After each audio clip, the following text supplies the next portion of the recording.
Good morning, good morning. Good morning, good morning. On Instagram, on YouTube, and on Facebook. Typical, usual triple threat that we do here on SeeJeanty, you know. And of course, I want to welcome folks who may be watching this after the fact. Appreciate you guys. And of course, as we wait for folks to come into the live, we do want to wish everybody good morning. It is the 27th of September. Lots to talk about today. Lots to talk about today. And that, of course, not precluding my rant that I had yesterday that we won't be getting into today and for a while. I just had to get a little level of frustration off of me yesterday. And so if you guys want to see me going as far into the politics of Haiti as I'm ever going to get, you do want to watch yesterday's episode. Right? So anyhow, Haiti Business News Show, Monday to Friday, bring you news as I keep you informed, engaged, and reacting in the most optimal way for your business, investment, entrepreneurial activity. Today is the 27th of September. Let us discuss. Right. Of course, some quick announcements. We have, the most recent SeeJeanty, where we're unboxing BonBon Lakay. SeeJeanty, where we are unboxing BonBon Lakay. It is a company actually stateside, and what they do is they do a mail delivery service that to your home you get some really cool, real awesome baked goods and baked products straight to your doorstep. BonBon Lakay, really good stuff. You can see me tasting one of their boxes on SeeJeanty, www.youtube.com SeeJeanty. You can check that video out. And I enjoyed filming it, and I do surely hope you enjoy watching it. And of course, tomorrow we'll be dropping a brand new SeeJeanty, so do make it a point to catch that when it drops tomorrow. Yeah, tomorrow morning or so, right? And I'm looking forward to it because it's a little different. I haven't dropped a droning in Haiti in a while, right? It's a droning in Haiti episode, so again, do check that out. We have, of course, as always, the Haiti Business News website, Haiti Biz News, Haiti, B-I-Z, news, with S.com. And everything we talk about here today, you will be able to find those articles on Haiti Business News. And the point of Haiti Business News is what? To aggregate business-related news online in one source. We take out the fluff, keep the meat, all to help you who's looking to invest and keep up with what's going on in Haiti. A one-stop shop. You're not going to 20 different websites. You go to one single website, check out everything you need to check out. And then, of course, if you do see a website in particular that's always giving you real interesting news, you can always go to that one website and check that out. You know what I mean? All right. Book Haiti. This episode, of course, is brought to you by bookhaiti.com. It is a site geared towards the folks who watch my content and who want a very good, very safe, very well thought of experience when they're in the country. They can go to bookhaiti.com. We have several packages for Port-au-Prince, for OCOP, for Jacmel, things to do, things to have fun. We actually have a guide be with you, and or just a sort of concierge service where we're on tap for any questions or any concerns or anything that you have going on while you're in the country. We can sort of be a sort of concierge for you, right? And so do bookhaiti.com, fantastic website, and I do hope to see your email about how to participate and be a part and collaborate, right? And of course, and as you enter the stream, do go ahead and on Facebook and on YouTube in particular, do share it. Do share it on your personal page. Share it in groups. Let's get the conversation going. That's one reason why I've preferred to start doing lives versus doing the pre-recorded, edited content like I used to do, because I enjoy the conversation, the back and forth that I have with you guys. I always said, man, I always wanted to co-host, but why limit myself to one co-host when I can have my entire audience as my co-host? So do share the stream. Let's get a conversation going as I parlay the news to you guys. All right. So an update on the protests that are going on, still going on in the country. It is rather, I can say, for voting today. There's major manifestations announced all week. There's been a continuous amber of protests going on. We have videos KO in the YouTube channel. What is up, my Dominican brother? Good morning. We had a constant amber of protests happening in the country this past week, and even yesterday, some sources were telling me that a good part of Pétionville was locked, as in no one was going into or out of Pétionville without meeting roadblocks and rocks being thrown at the vehicle. And this started around 4 or 5 in the morning, in the evening, and it expected that today there's going to be no economic activity in the entire city of Pétionville and Port-au-Prince in general. Major manifestations are planned, and sources are telling me that they're looking to dig in. They're doing actions that it's not going to be a one-day protest. It's probably going to last all weekend at the very least. So we're expecting a 2-3 day manifestation. The reason, of course, is folks are making a final push to get Jovenel out, and it's not just the folks on the street. We're seeing businesses closing, not because of any other reason, but to stifle the economy, stifle increased frustrations amongst folks, and again, all with the goal of getting Jovenel out. I think every level of Haiti society at this point are tired of him, and they are all ready to move against him. And that is all my sources, and we're seeing. I hate to say this cliche because it's very much a cliche, but do pray for Haiti. Things are going to get pretty rough, at least today and the next few days, as many political actors and just lay people convene to push President Jovenel Moïse out of power. So we'll watch developments, and we'll, of course, report what we can on Monday when we're back on our live and back on our stream. I do not want to stay there any longer than that. Again, if you guys want to see me really go as deep into the politics as I will ever go on these lives, you can watch yesterday's episode where I gave you guys a very deep, very long discussion about really a good part of my personal take of the situation here in the country and how Jovenel has managed things, and ultimately where we're going. So feel free and rewatch that episode from yesterday. All right. Do have some questions coming in from IG. We got Nick Jean. Good morning. Our business closed because of the violent protests. Part of it, at least today anyways, part of it is that, they were closed. They're going to be closed because of protests. I'm not sure, can't call it violent yet if it hasn't happened.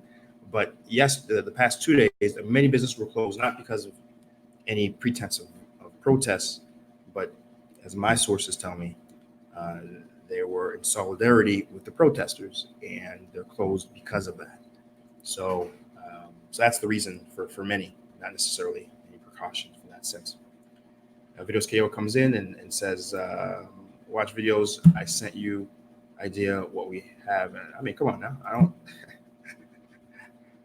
listen, first off, I'm American, so I know what first world countries have. Videos KO, number one.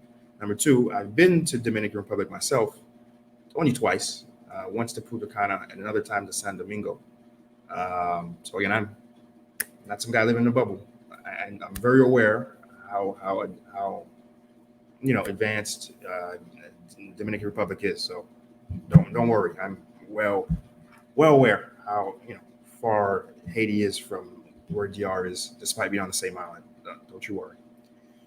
So the news story I want to talk about first today is quality assurance systems funded by the IDB, right?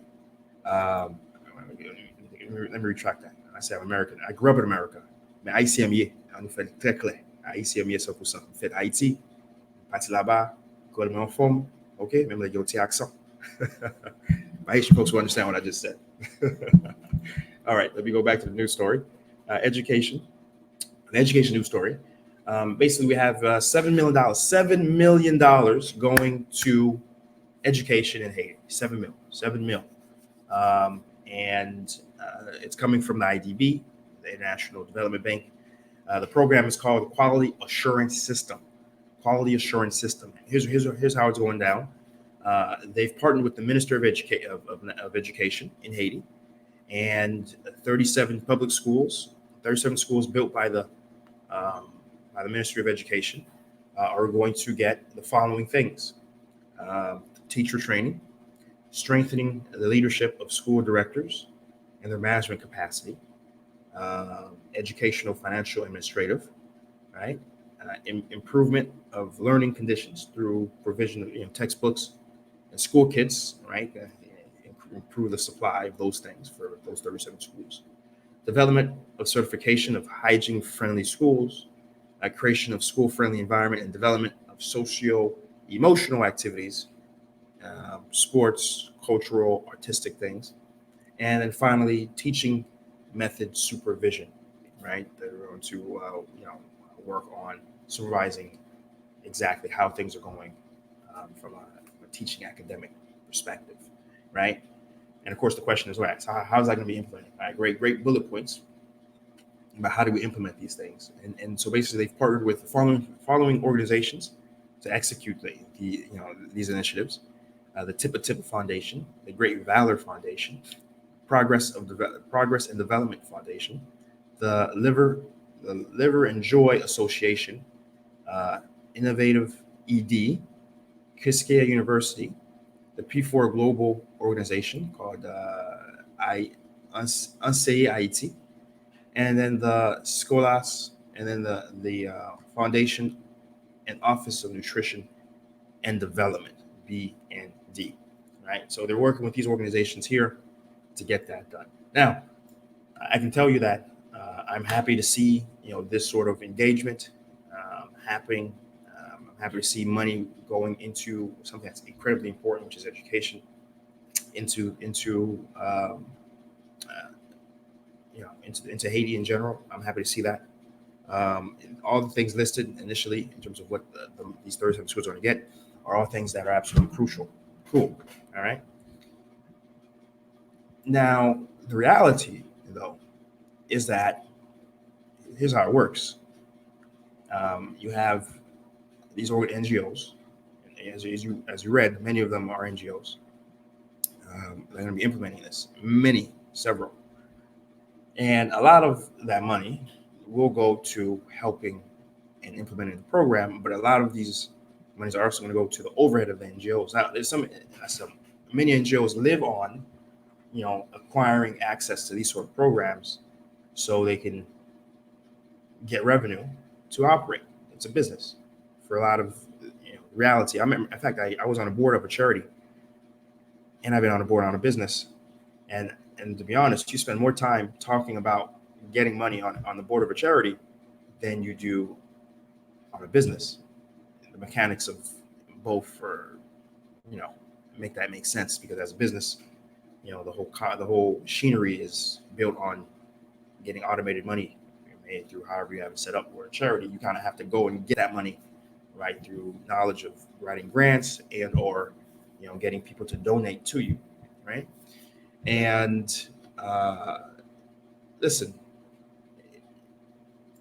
I have a working theory that it's not a working theory. I mean, there's books that are published, and you all can go ahead and read.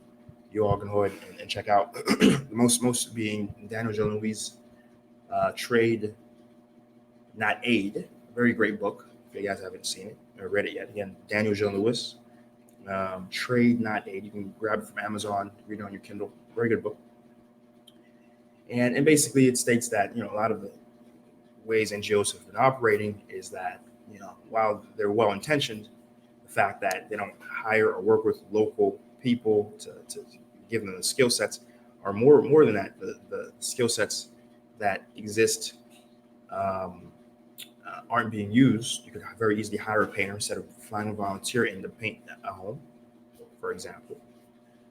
And more cautiously is that a lot of these NGOs, when they come in and give free products, for example, when they come in and give free soap, for example, they don't realize that they're soap makers, that now they can't compete with zero. They can't compete with free, and maybe out of business. When they come in and fly and give peanut butter to folks, and remember, they're buying this peanut butter, right? So it's not like there's just, somebody's buying this peanut butter, right? And they're getting the peanut butter, shipping them to Haiti, and they're giving them away for free. You don't realize that there's peanut butter makers here in the country, and now they have to compete against free, right? Where the better way to go about it, for example, again, Chris, you're advocating these folks to be hungry. No, I'm not saying that. What I'm saying is, why don't these NGOs buy from the local producers? And now these producers have income, these producers can potentially grow, and they can do and provide what's absolutely crucial: jobs, right? Haiti, everything's connected to jobs. The fact that we have protesters who are able to take the streets and riot is because they're jobless. My guys who work here in the office, they're here. They're not participating in that. And a lot of the owners I know, 90-80%, even when things are rough like this, their employees are still showing up. Meaning what? You can take out 80-90% of these protesters from manifestation if they had jobs, right? And it's a shame that these politicians don't realize that. Politicians don't realize, if I really want to stay in power, let me focus on giving all these people jobs. Let me change the codes of my country, the codes, how to make it easier so it doesn't cost I just had an associate of mine who registered their corporation here, and it cost them $4,000 or $3,800 US to register their company. $3,800, right? So let's bring that down to what it costs in the US, which is about $120. Let me ask Video KO here, my Dominican friend. How much does it cost to register a company in the Dominican Republic? I would love to know that. If you can research, come back and let me know. I would love to know if I wanted to structure an LLC or just a limited liability company, which is like the lowest tier of corporation in America anyways, how much would it cost me? I'll wait for you to answer. But I can tell you it's not $3,800. I'll tell you that, right? And the point I'm leaning towards here, by the way, guys, is that while these initiatives are great, IDB is giving these NGOs work to do and everything, what's actually happening is that when you watch and you hear news about the Haitian Parliament not spending an entire session doing nothing and then fighting, right? Literally fighting in the chambers. A big part of it is because they have the responsibilities that they have are limited because they're being protected or they're being done by NGOs. When you have NGOs like IDB coming in and say, okay, here's $7 million and it's being executed by these NGOs. It's very similar to if you have a child, okay, and you don't when it comes time for the child to brush his teeth, that's okay, son, and you brush the child's teeth. When it comes time to tie the child's shoes, it's okay, son, and you tie the child's shoes for it. When it comes time to eat his food, he tries to pick up the spoon, it's okay, son, and you pick up the spoon for your son, you put the food in his mouth, right? When it comes time to do his homework, that's okay, son, and you do your child's homework, right? At no point is your child developing. At no point is your child figuring out that, okay, here's how I tie my shoes, here's how I brush my teeth, right? Here's how I do my homework, right? When you have other entities doing the work of government, again, these NGO means what? Non-government organization, right? When you have these NGOs doing government functions and thus leaving the government not to do it and being off the hook, you really do have a secondary effect of keeping that government immature. And again, a lot of things you're seeing, again, last week you saw a senator brandish a gun, a semi-automatic gun, and just spray in the parking lot and hitting 2 people. I'm not saying it's the NGO's fault. I'm not saying that.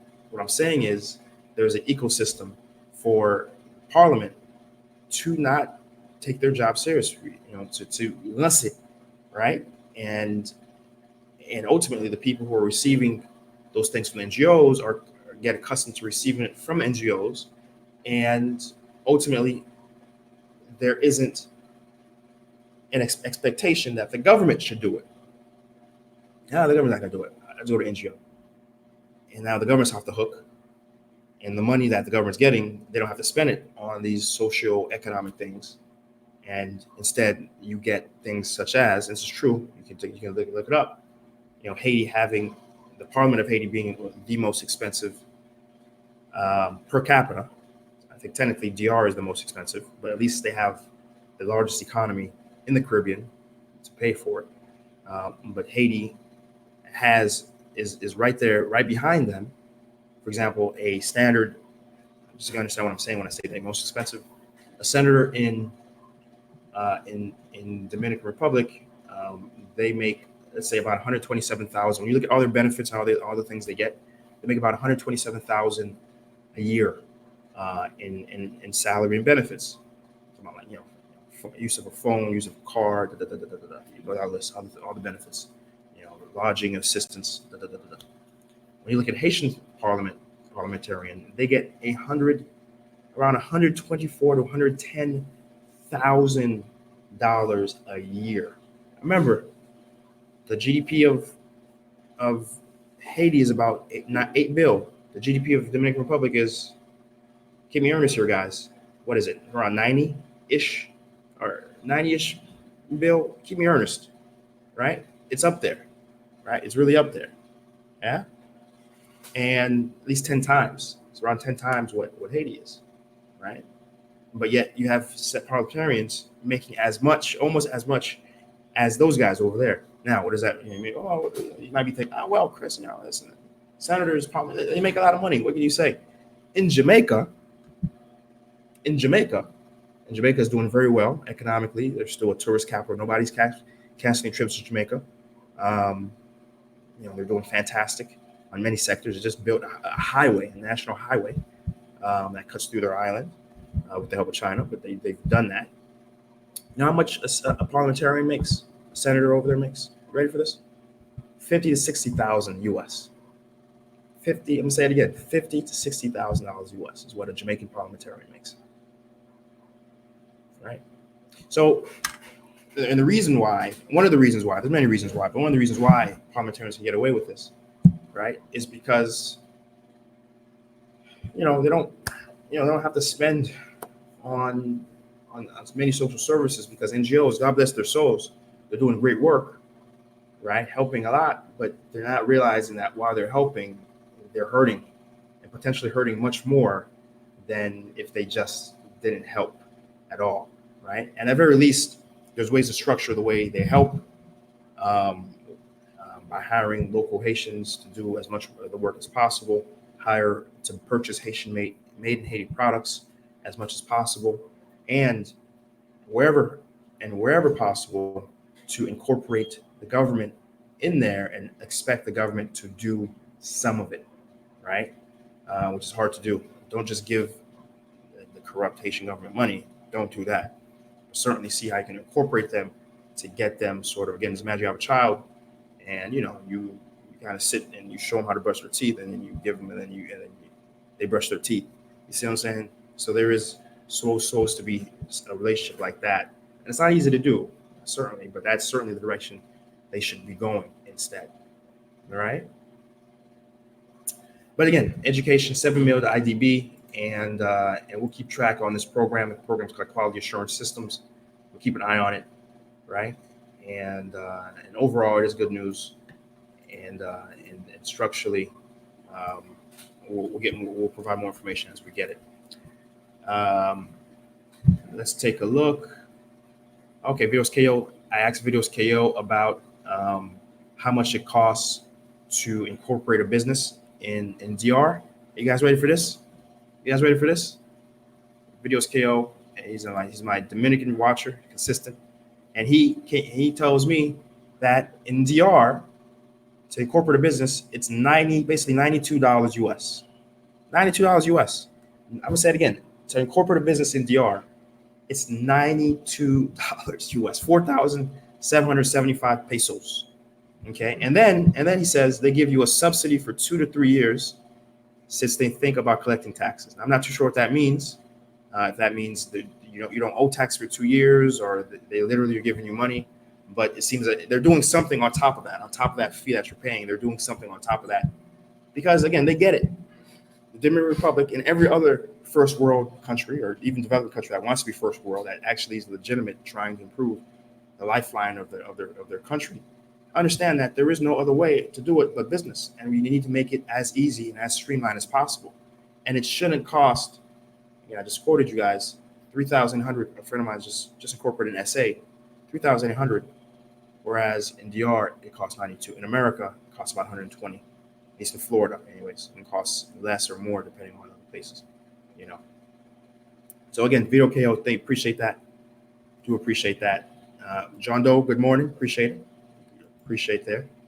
Good morning. We got Christine Schuma in Facebook giving me the emoji. Right back at you. Right back at you. So let's move on to the next story. The next news story, which is Cap Haitien. We got some stuff going on in Cap Haitien. It was a story written originally by Haitian Times that basically featured the road. There was a new road built from. And by the way, guys, those who are watching, do share the live. We have a great conversation going on right now with folks both on YouTube, both on Facebook.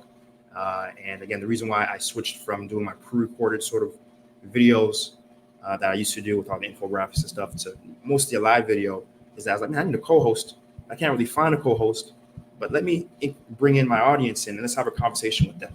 Oftentimes a conversation with 10 is as good and better than a conversation with just one person that's pre-recorded. So, go ahead, share the live. Let's get some more people in here. Let's get the conversation going, because we're providing news, but also a perspective about how to move forward. That's going to be best for the country, right? So again, share that live on your Facebook streams, in any groups. Share it. Let's get some more people in here. So Cap Haitien has some development work that's been done from the road from Okap to Okap being Cap Haitien to Labadie. Labadie being the little northern strip of the country, of the region, right? Not to be confused with the Labadie that Royal Caribbean owns. They own a little where you would go, you would land, and a lot of times, only recently they've actually started putting Labadie Haiti to it. For the longest, it was just Labadie Caribbean Island, right? Until enough folks, like, yo, this is Haiti, man. Tell people it's Haiti. What's the matter with you guys? And so that part's still off limits. You can't really go up there. But there is a second part that a lot of the folks who work for the cruise line when people come in and a lot of touristic stuff, they live, and it's generally there's just there's a town there that's actually growing and doing very well, especially since the road has been constructed. But on top of that, that's where you go to Ilagat. There's some really nice hotels and beaches further up as well that you can take a boat and go up there. By the way, if you guys want to see that on SeeJeanty, in one of my first videos when I rebooted was me going to Cap Haitien with my fiance. It was then girlfriend, and of course in that same video I proposed to her on the Citadel Lafayette. That's right. I proposed to her on the Citadel Lafayette, the big citadel you'll be seeing when they talk about Haiti and Cap Haitien. And so one of the days we took that road. We took that road that I'm talking about right here. And again, I was like, wow, this is a nice looking road. I mean, I had a comment. It looked brand new. And it's because it was, because at the time we visited in September, and then it was finished in February, right? And I got some stories about that road, by the way, which I'm gonna come back in just a second. But let's talk about a few other aspects.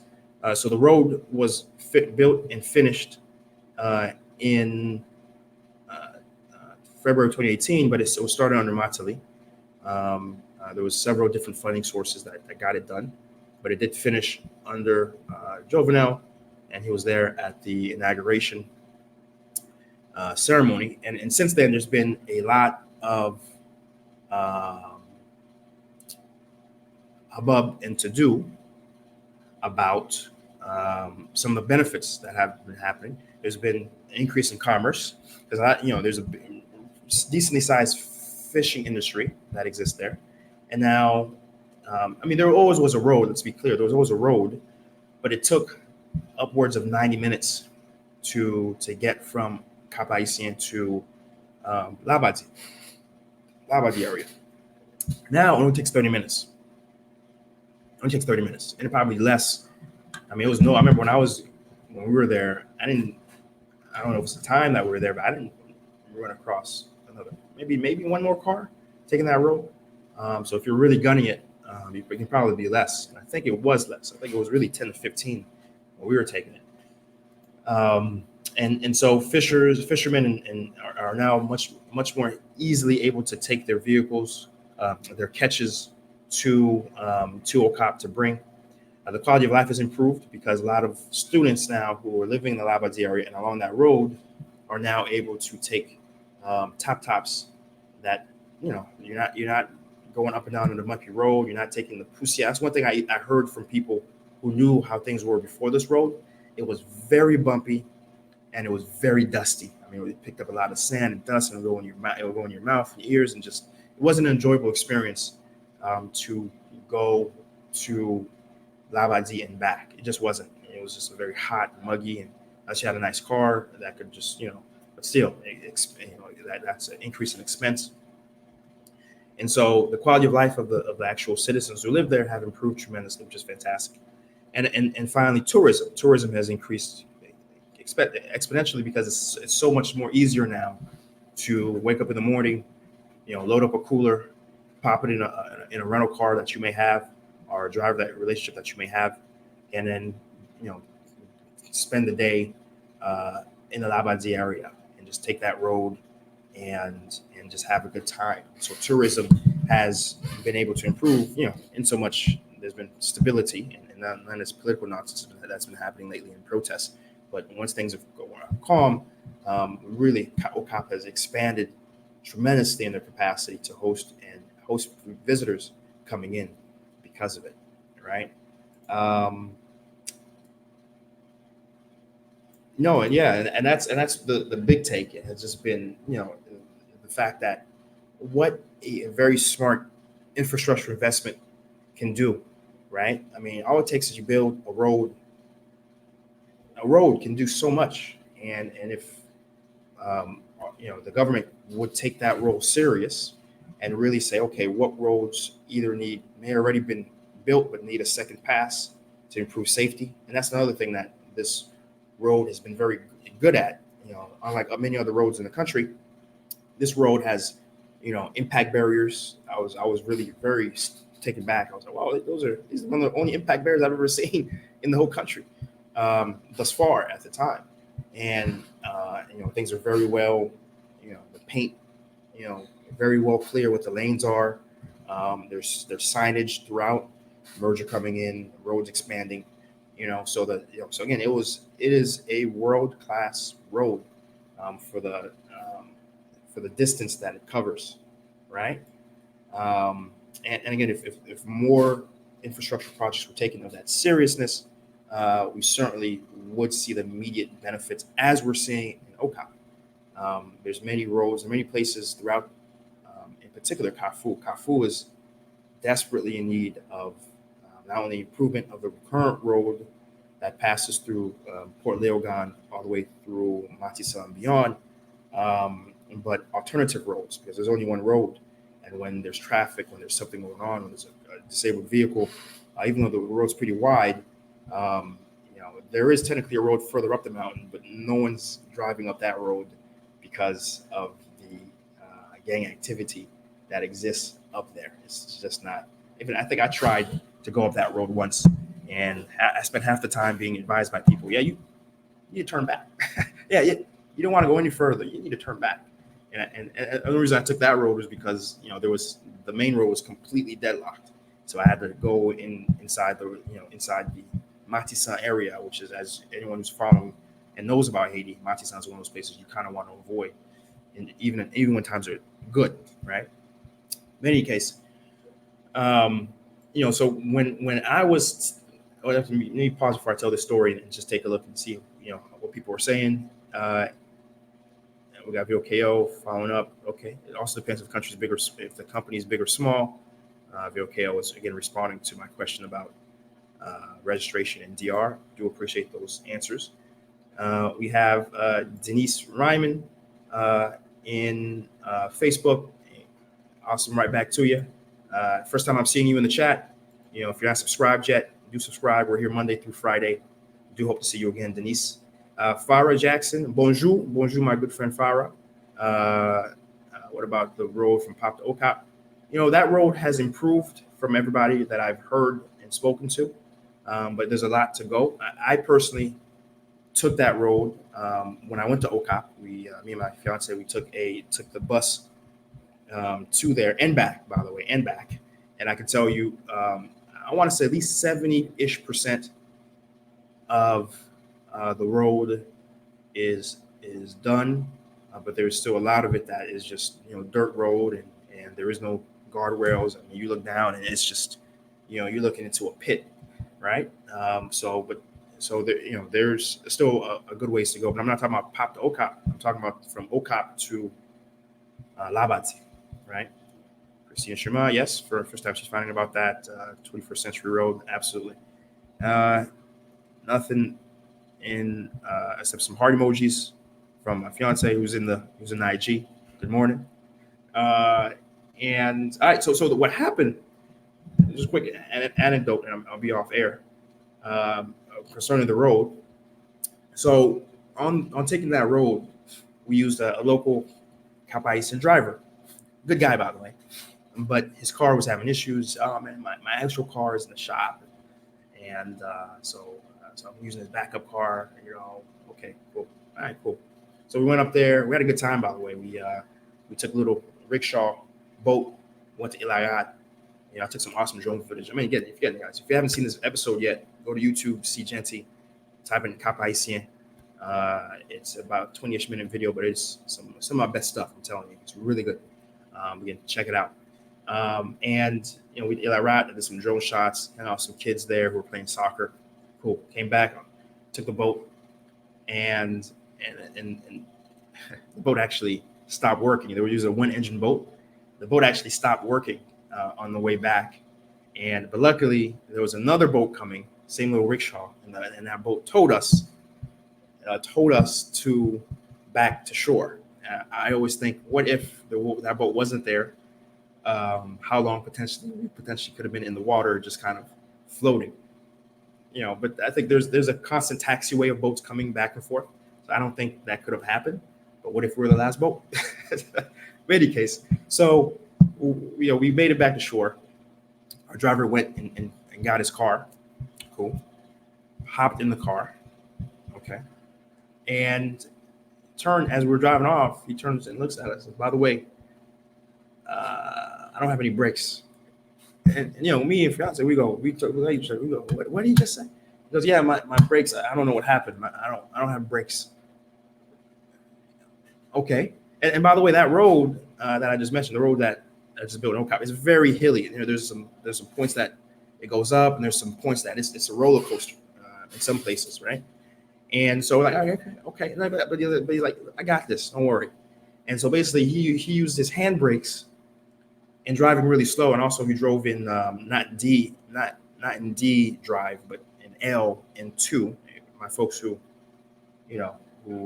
actually drive in Haiti know what I'm talking about. There's not just drive in reverse. There's actually other little settings, and he used those settings in addition to the handbrakes to slow his vehicles movement down and actually take that road. But I still, to this day, whenever I think of that road and I think about my experience there, I just think about how literally we took a car. Again, this is like a little, in Haiti, they use these small little sedans. Like they use Toyota Corollas, old school, 1990 Toyota Corollas, and they make them into taxi cars, right? So imagine little old school 1990 Toyota Corolla. We're packed in the back, and it was me, my fiance, and we had one more guy with us there as sort of security, helping us keep things under control. Because I had a lot of equipment with me too when I was traveling, and three of us in that car, and again with no brakes, and we're going up these hills, and somehow we made it. And it was funny though. I still recommend that guy if I could get validation that he has a new car. He messaged me like a few weeks after, and he was like, "Oh, do hope you come back. I got a brand new car." He sends me the photo, and I was like, "I okay, all right," but so that's my quick anecdote of my personal experience there was driving and being driven on that road by a OCOP driver with absolutely no brakes. So for what it's worth, just know you're in good hands when you're in Haiti, because the reality of driving and having a car in the country necessitates that you become an excellent driver that is able to be innovative with what you have. For what it's worth, right? So I think that's where I'm gonna end it today. That little story. We got Ricky Jones on YouTube saying Haiti does, having a turnpike would be beneficial, a private road here or there. The trick with Haiti, however, versus other countries, is that there is a lot of mountains, and a lot of mountains that require a lot of investment, a lot of dollars to be spent, and so that's one thing that kind of affects the connectivity of Haiti. The state basically necessitates construction because the cost can be so much. But there are certain areas that could benefit from that little flat plain that could benefit. But then the question is how much traffic is actually occurring. So I'm not too sure if a turnpike system could ever really work in the country, just because of the reality of the topography of the country. But a great comment there, Ricky Jones. Appreciate you. So as always, we're here Monday through Friday. We won't be here tomorrow, Saturday, but we are going to be dropping a brand new SeeJeanty on location. It's going to be a drone video. I haven't dropped a drone video in a while since I got my drone back. And as you guys, I don't know if you guys knew this, but my drone had crashed. The battery had gotten inflated. It's apparently a very common problem with the DJI drones. They inflate, and then I didn't realize that I probably shouldn't have been flying with the inflated battery. And while I was doing a maneuver, it popped out, crashed, and I basically was without my official drone for about a month. I was using a backup drone of a family member, which didn't have the range. The quality was somewhat there, but not as good as my DJI Mavic Pro 2. I got it back, and I was like, you know what? Since the country is in a way, because I was supposed to do another shoot last weekend, but it couldn't happen because of, and it was going to be a great shoot, by the way. It was a free zone, industrial manufacturing zone. We were looking to do a SeeJeanty on location business, but unfortunately we couldn't because, again, the situation in the country wasn't secure. So instead, I had to do something else. So I went and just got my drone up there and got some footage. So again, do check that episode out. It's gonna be dropping tomorrow. Make sure your notifications are on. If you're already subscribed, if you're not subscribed, do subscribe. You'll be able to check that video out. www.youtube.com SeeJeanty. Remember, HaitiBizNews.com, HaitiBizNews.com. Just because I'm not going to be on air next 2 days doesn't mean news isn't happening. You can still stay on top of all business-related news and activity and development happening in the country at HaitiBizNews.com. BookHaiti.com, another website of ours. Episode is brought to you by BookHaiti.com. It's a site where when you have decided to come to visit the country, when things are cool, you can get a travel guide. We have packages already listed on the website for Port-au-Prince, for Jacmel. We're adding Cap Haitien today. And so if you're visiting those places, do consider grabbing one of our tour guides in-house now, and have a fantastic experience, right? And as always, share the stream, connect, subscribe, follow on Facebook, subscribe on YouTube, and we're here Monday through Friday between 6:30 and 7 is when we start the stream. And again, I appreciate everyone who showed up for the live. Appreciate all the comments that we had. Certainly appreciate that. And we will be back at it again when we're back at it again. Peace.